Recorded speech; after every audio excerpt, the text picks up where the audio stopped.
টিচারদের উপর আক্রমণের বিরুদ্ধে,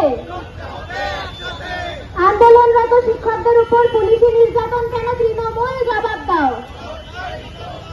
যোগ্য অযোগ্য কেন বাছাই করছো না এসএসসি জবাব দাও।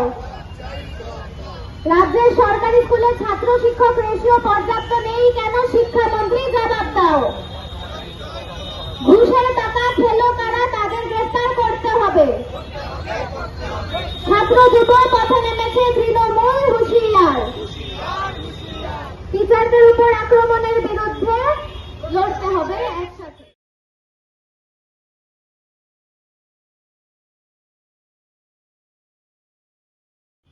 আঞ্চলিক কমিটির শুভ এবং 96 নম্বর ওয়ার্ড ইউনিটের ছাত্ররা একত্রিতভাবে যাদবপুর 8B মোড়ে আমরা এক বিক্ষোভ কর্মসূচি পালন করছি। আমরা জানি বিগত কয়েকদিন ধরে বিকাশ ভবনের নিকট চলে থাকা শিক্ষকদের ওপর পুলিশের বর্বর আক্রমণ এবং তৃণমূল দুষ্কৃতীদের বিভিন্ন ধরনের আক্রমণের প্রতিবাদে আজ 96 নম্বর ওয়ার্ড ইউনিটের ছাত্র এবং জিওএফআই যাদবপুর 1 আঞ্চলিক কমিটির যুবরা একত্রিতভাবে বিক্ষোভ কর্মসূচি পালন করছে যাদবপুর 8B মোড়ে।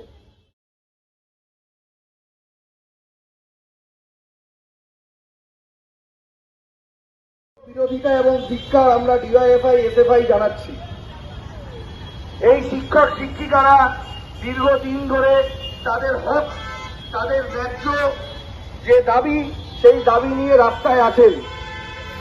এসএসসি দুর্নীতির ফলে রাজ্যের মন্ত্রী, আমলা এবং তৃণমূলের নেতারা যে লক্ষ লক্ষ টাকা আত্মসাৎ করার বিনিময়ে বেআইনিভাবে অযোগ্য চাকরি প্রার্থীদের চাকরি পাইয়ে দিয়েছে, সেই কেস যখন সুপ্রিম কোর্টে গেছে, যোগ্য চাকরি প্রার্থীরা যখন আদালতে মামলা করেছে তাদের চাকরির দাবিতে, তখন আমরা দেখেছি এপ্রিল মাসের 3 তারিখ মাননীয় সুপ্রিম কোর্ট রায় দিয়েছেন যে অযোগ্য চাকরি প্রার্থী 25,752 জন শিক্ষক, শিক্ষিকা এবং শিক্ষাকর্মী স্কুটিনির যেহেতু কোনো যে পরীক্ষা হয়েছে সেই পরীক্ষার যেহেতু কোনো রেকর্ড নেই, তার জন্য এই 25,752 জন শিক্ষক, শিক্ষিকা এবং অশিক্ষক কর্মীদের চাকরি বাতিল করে দিয়েছে সুপ্রিম কোর্ট।